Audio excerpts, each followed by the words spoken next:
Hi world. So I did a post yesterday about dry sack and how it sucks and how I know I'm probably gonna get some flack for this, but we were back there today working again on it, and it was a good day. I mean, even though Toby Keith died, and I was uh, I was feeling mournful for him and his family and all the good that he's done. I realized that sometimes it doesn't matter what you mean. People are going to take what you say the wrong way. And we were there working a job, and we got the top part of this stone done. Now, I mean, you say this lady, this homeowner, basically told us from the start, right after we started laying it, that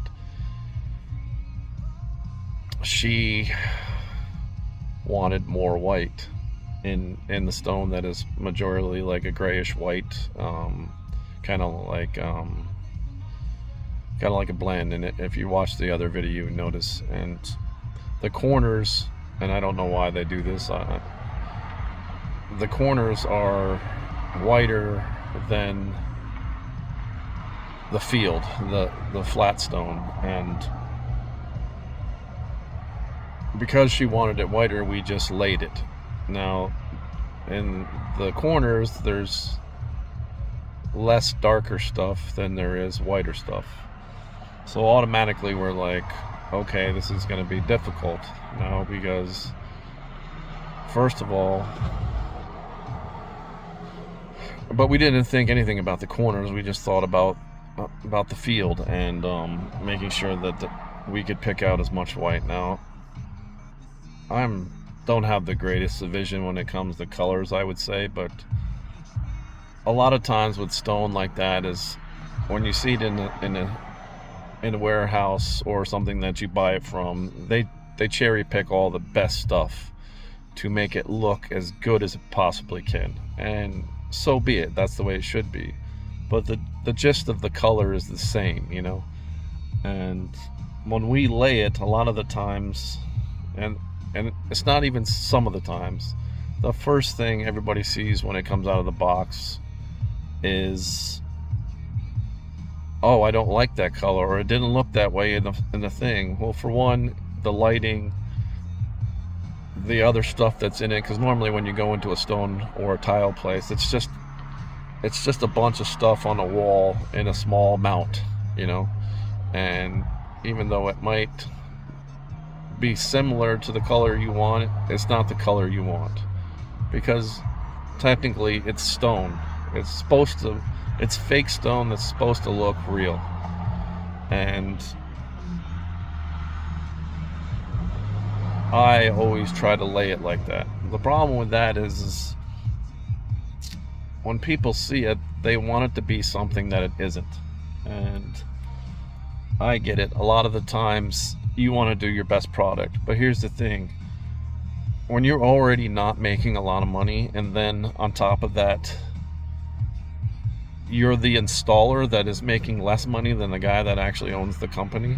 And I get it wrong. Everybody's going to say, if you want to make more money, go do it yourself. And I don't understand why I should have to do that. Or like my son, AJ, should have to do that. We work for a good guy. We work for a great guy. And I love working for him. But the problem I have is when you spend so much time trying to make something look like it isn't, and then have somebody tell you, I want it whiter, even though she picked out the stone and you tried to make it whiter. But then they come back and they say it's too white. And I said something about that yesterday. I was like, it's amazing that somebody wants it whiter, or it might be too white. Because today we're back in the same job, and it's going pretty good. We're moving. We got the top part almost completely done, and I was out. Well, first of all, the first thing my boss says is, "Do you love it?" to the homeowner, and she says it's a lot better. And you can automatically, and I automatically see in her eyes that it isn't what she wants, but she's gonna go with it anyways. And we're doing our best to do it. But the problem is when you spend so much time trying to do that, you pretty much start losing your profit margin. And in doing so, he loses his profit margin more because we have to spend more time on it. And then we lose our profit margin because he doesn't want to pay us more for the work, the hard work that we put in every day for him. And I get it. It's not his responsibility or anything like that, but we do all this without insurance, without anything else like that, without complaining, whatever time of year, and we still make less money than most everybody else around us that we see working. And the next thing that happens is she immediately complains that she doesn't like where our truck is parked, even though, because it's trash day outside. And I get it. There's plenty of room for a truck to get by, and I made sure of that. I even counted it off. I measured it off, so I knew there was enough room for a truck to get by, and we weren't on any of the trash cans, so they could easily get to them and see them. And I didn't say anything because I already knew that she didn't like what we were doing.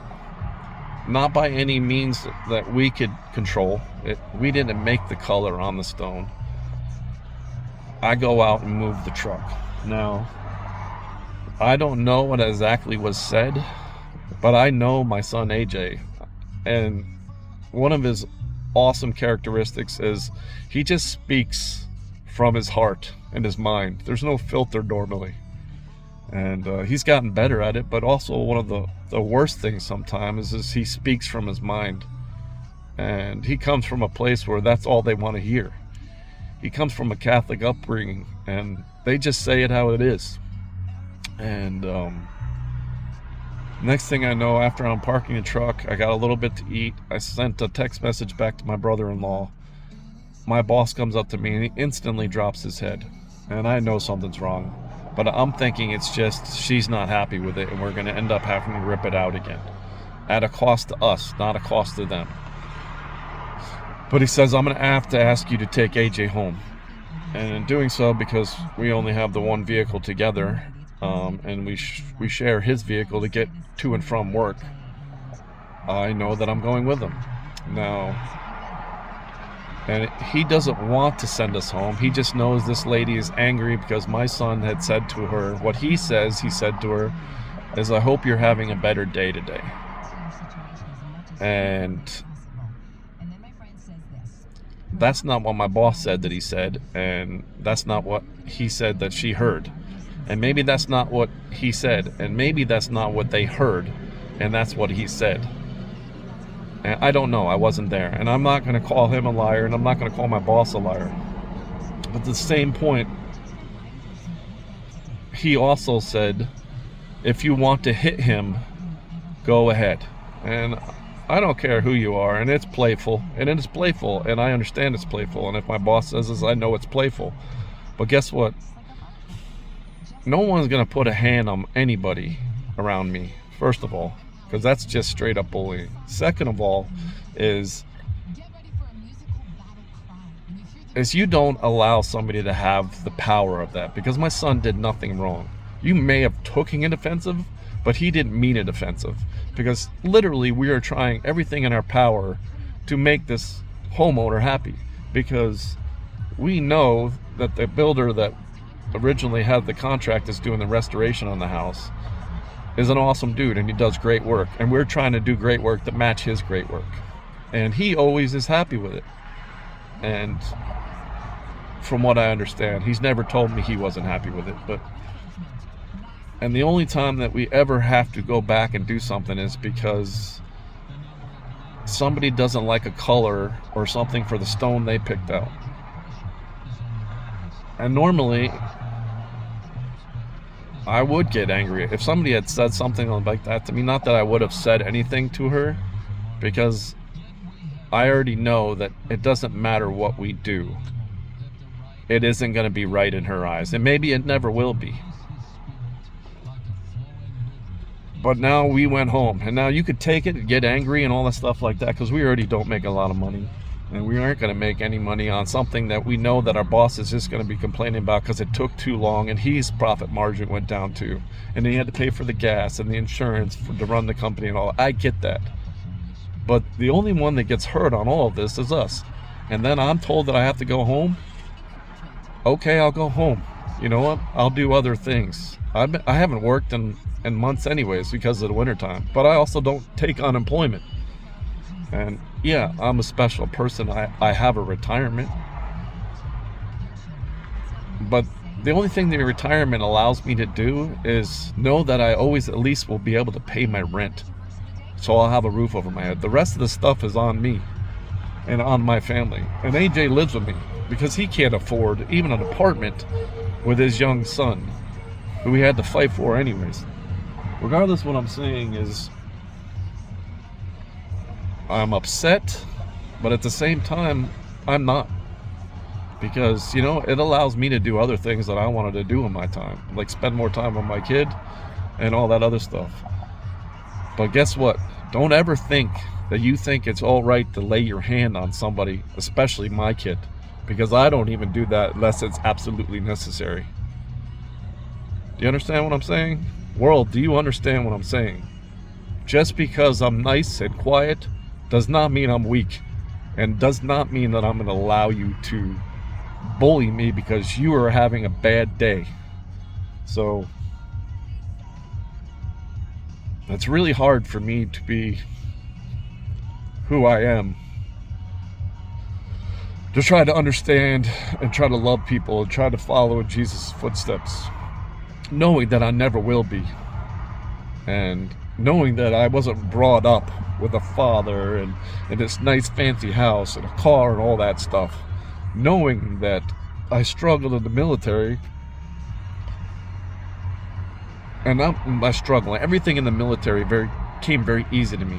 You know, working hard, doing something you knew in your heart was for good. And maybe not the good for the world, but the good for the people around you. Because your job was to protect the guy next to you, and his to do the same. And in doing so, you hope it got better. And, yeah. And I'm mad at myself now, because I'm a little angry about this. I don't hate the person. I understand. Everybody has a life.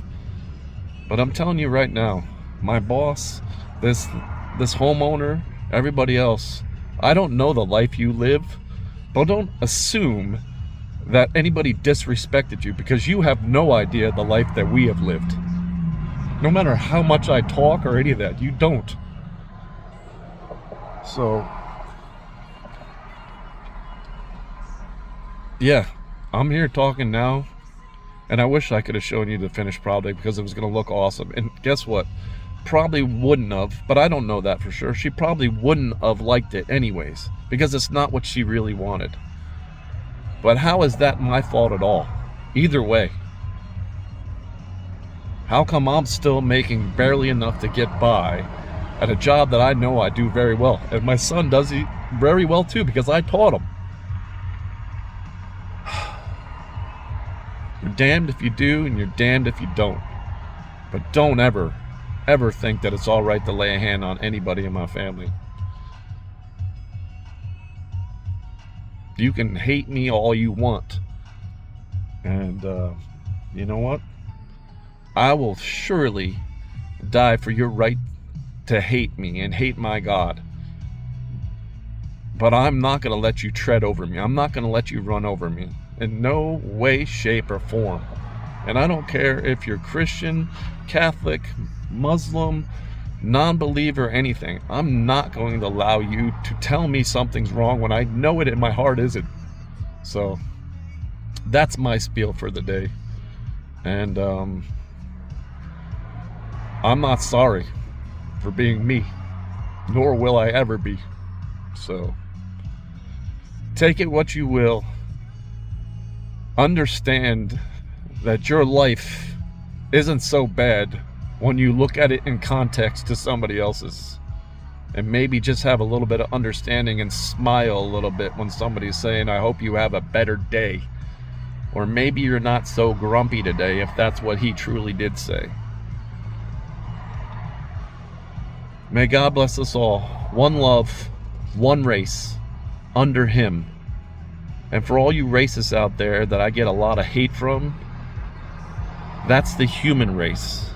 Why don't we try to have a little compassion and understanding and love, and realize that you have it pretty damn good, as do I. God bless. Have a good day.